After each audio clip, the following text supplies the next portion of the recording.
Hi, let's talk about spawning in Cantr.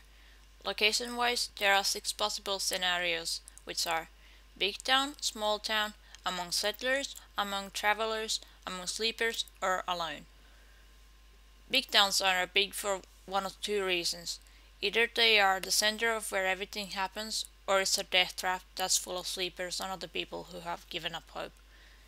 If it's the former, you have a good setting of getting your life started.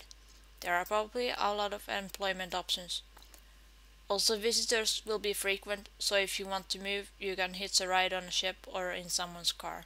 The downside of this kind of a town is that, because they attract a lot of spawns, these new spawns are not as valuable as in a smaller town. If you don't make yourself stand out, chances that no one is ever going to talk to you, let alone give you clothes or studying equipment. You need to either show that you're a colorful individual or hard worker, or both. Also, usually the key positions, town chef, smith, tailor, sheriff, are already filled out, so you should either be very innovative about what you want to do with your life or become an assistant for one of the older characters. Resource runners are also often in demand. If, on the other hand, you spawned in a death trap, the people are most likely there because they simply cannot leave. The surrounding region might be full of wild animals, and the town doesn't offer the possibility of getting a decent shield without years of labor using inefficient tools. If you want to earn a vehicle, either you work for years or even decades with no tools, or first work to earn the tools, which might reduce the time it takes to earn the vehicle, but you need to factor in the time spent in earning the tools in the first place. Most people give up hope, increasing the number of mindless sleepers, attracting more spawns, and feeding the vicious circle. Yet the work of those who don't give up supplies the oppressive government with trading resources, maintaining the status quo. Your only hope is that a ship will come by and take you away. Maybe later you can raise a group to overthrow the government and offer a better future for the next new spawns. Fortunately, towns like this are rare.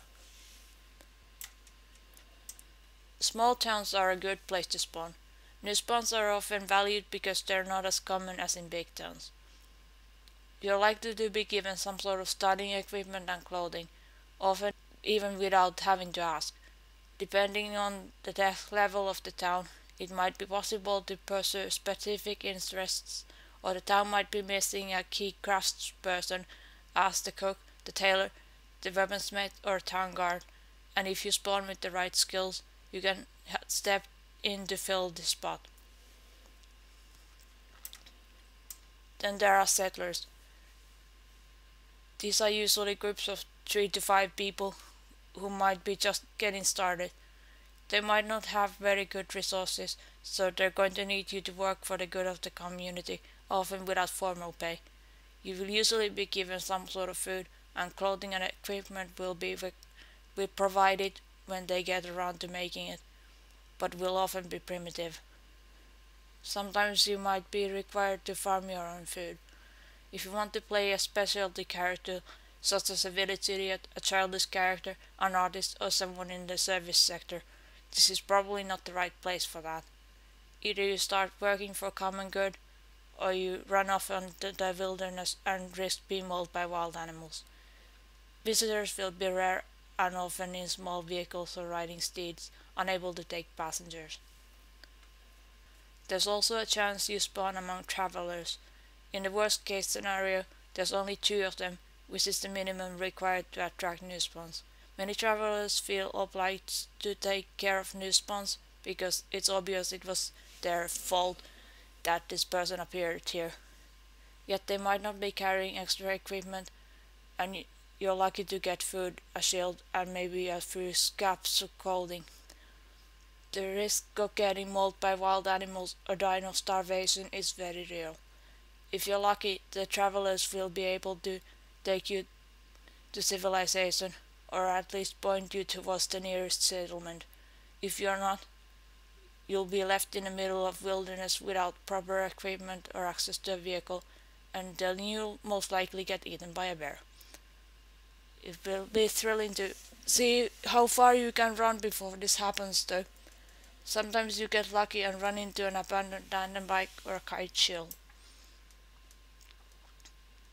Also, it is possible that you spawn in a location where a ship's crew is visiting.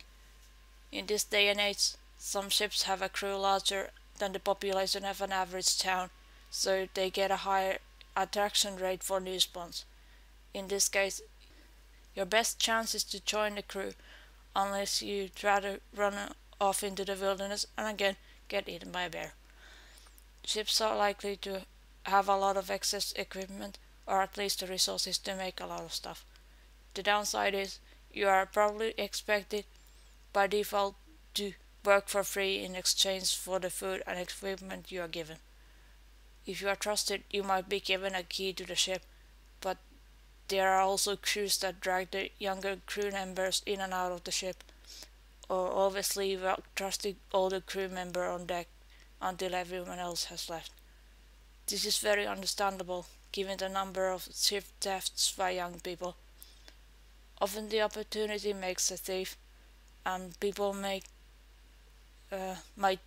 take the risk of being caught even if they had acted like a nice guy or a girl up to that point. If the town where the ship was docked at the time of the theft has other ships, people are likely to give chase because ship owners know they would like to have the same help if tables were turned. No one ever says, "The newsman probably needed the ship more than we did. Let's just settle here and let him go." No. The only way you're not getting chased if it's basically impossible. Even if the town has a single unlocked longboat or a dinghy, there's a chance that someone will be awake and talk to you before the next sailing tick. Also, if the location is within the radio network, they will put a word out with the ship's name and you will have to leave the range of the network in order to be safe. So basically, if you're not willing to risk your life, don't steal the ship. It's probably not very fun sailing alone, even if you did get away with it. There's also a chance that you'll spawn among sleepers, although the larger the group, the more likely someone is to be awake. In this case, expect no help to get started. If you've waited a few days and no one has said a word or moved a muscle, go through all the buildings if there are any, steal anything of value and leave, because sometimes sleepers wake up if this happens.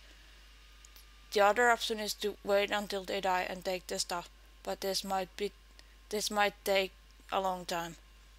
There is again high risk of being killed by wild animals because shields are often not available. Often there's animal parts lying around, so you might at least be able to make yourself a bone shield, but even a wooden shield would require traveling because stone and wood rarely appear in the same location, if ever, and you need that stone hammer to make the shield. Also, the people are probably sleeping because the location is boring, so you'll probably get bored as well. Finally, there's a chance you might spawn completely alone. Usually this means some travelers stopped by, the census algorithm got run, the travelers moved on, and then came you. There might be a bug that causes people to spawn in the middle of nowhere, but this should be pretty rare. If you're lucky, you might be on a civilized island and there's a town within walking distance. Hopefully there's a map on the ground and some clues as to where you are. If you're not so lucky, you could be on a primitive island, which are often full of dangerous beasts. In which case, as you might have guessed, have fun running until you get inevitably eaten by a bear.